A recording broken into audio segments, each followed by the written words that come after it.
In more news, Union Minister of Chemicals and Fertilizers D.V. Sadanand Gowda spoke to Republic TV on the one chemical that has attracted attention in India over the last few weeks, Remdesivir. The Union Minister shed more light on India's efforts to bolster the production capacity and the stockpile of the drug.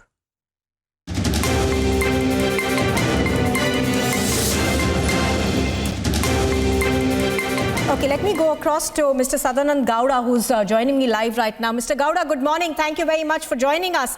Mr. Gowda, now the government, of course, has seemed to have stepped in now and have talked about the fact that there will be an increase in the production of Remdesivir, these emergency measures that have now been put up. But the question that everybody is asking is, should this have been done before?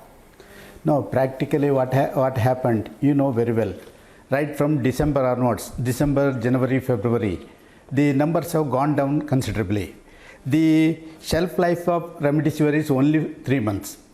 And practically they thought that because of the now number has gone down, the production automatically, otherwise after 3 months the shelf life of that VL, so automatically they will be put under pressure and they will put under loss. For that reason they have reduced to a considerable extent and they started exporting also.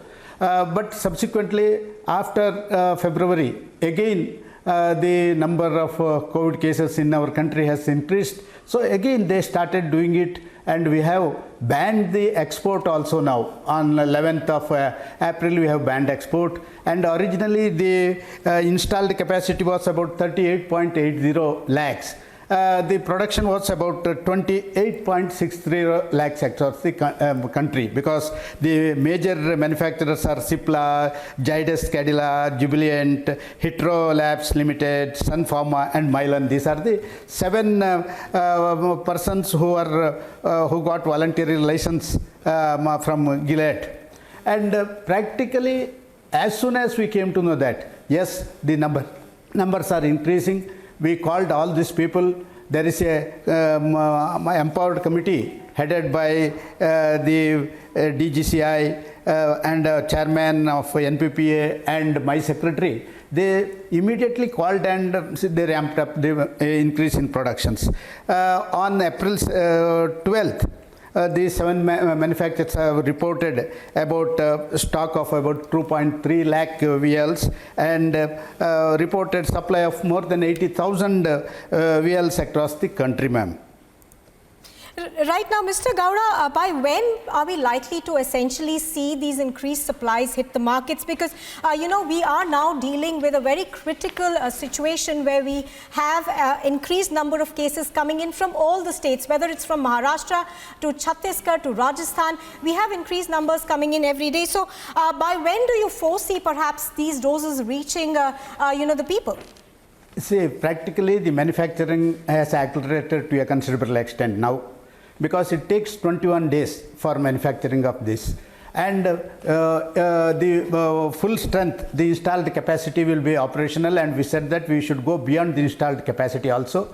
And we have banned the export, and DCGI have already approved 6 more applications which was pending with us. Now, I think that within a week or so, we will be having a full strength of manufacturing and there will be no scarcity at all. Even now also, some places I feel that some artificial scarcity has been created in some places. Yesterday, I had visited several government hospitals, JC Hospital and other hospitals. But they say that yes, for the time being, we have got sufficient stock. Now, Mr. Gowda, you were talking about this artificial scarcity that you believe perhaps has been created.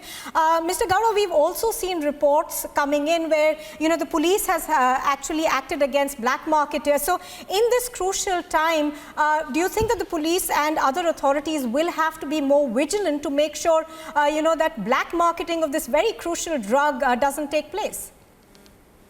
You are 100% right, ma'am. I do agree with your views, and we have already issued directions, and DCGI has taken much initiation as far as these issues are concerned. See, I will just, on 12th, I just got the particulars from my secretary. For example, for Karnataka, I saw in newspapers and media there is a scarcity of remdesivir. Immediately, I got in touch with my secretary. On 1st March 21, from 1st March 21, 1,15,094 vials has been supplied to the state of Karnataka. This clearly shows that there is on 12th itself 9,120 vials have been supplied to state of Karnataka. I am just giving an example because I saw in the newspaper and media in Karnataka there is scarcity. Immediately I rushed and I saw it, and I came to know that the team headed by DCGI, NPPA and secretary, they are regular in touch with the manufacturers, and certainly we are trying our level best to see that there should not be any scarcity across the country. And we have started a control room also. The NPPA has set up a control room of 24/7. So we are getting in touch with all the state governments continuously from our side, and we will see that there will be no shortage of remdesivir in the coming days. Right now, Mr. Gowda, apart from the shortage of remdesivir, you know, one of the key strategies that's been employed across the world to deal with this unprecedented situation has been an increase in the vaccination. Now, we do know that the government has allowed Sputnik V to be manufactured in emergency. The DCGA has given it approval. But apart from that, there is a larger call for the government to widen the vaccination base, essentially to allow more people to get inoculated. What are your views on that, sir? Practically, there is no shortage of vaccines, ma'am. 100% there is no shortage, but the people are a little bit hesitant in certain areas. Yesterday I had been to visited 2 hospitals. They were also telling, even though they have got vaccine, the people's response is not quite positive as far as, see, I got the figures. As on 12th April, the Serum Institute has produced about 22.6 crores vaccine. Bharat Biotech about 2.04 crore. So total about 24.64 crore vaccine has been produced, ma'am. Practically, I will tell you, even the utilization of dosages by the Ministry of Health and Family Welfare is nearly 11.35 lakhs as on 12.4, that means April 12th. So I don't think that there is a scarcity of vaccine. Now Sputnik also coming in. So within a very short period, we will be able to reach out each and every individual across the country. Right, Mr. Gowda, that would be heartening news for everybody if the government were to open the vaccination program to a larger number of people. Yeah. Mr. Gowda, thank you very much for joining us here on Republic TV.